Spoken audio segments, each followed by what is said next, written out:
how to turn off software encoding in Parsec. So first you want to go to the settings and then click on the host tab from here and make sure hosting is enabled, and then you want to scroll down looking for encoder entry in the settings.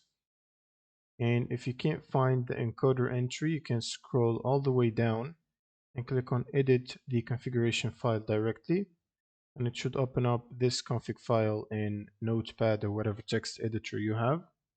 Now you want to add the following line in this config file.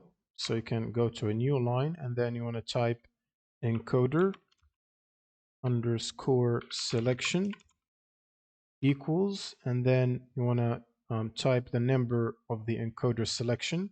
So for example, the number 1 will use the NVIDIA NVENC encoder. The number 2 will use the AMD AMF encoder. And the number 3 will use the CPU or Intel encoder. In this case, you want to set it to 1 and then save this. Now you can close the config file and restart the Parsec.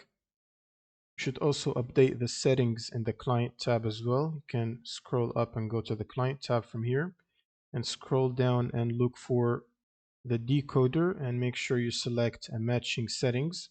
So if you used one in the config file, you want to make sure to select NVIDIA here. Otherwise, you can fall back to software and make sure to turn this off.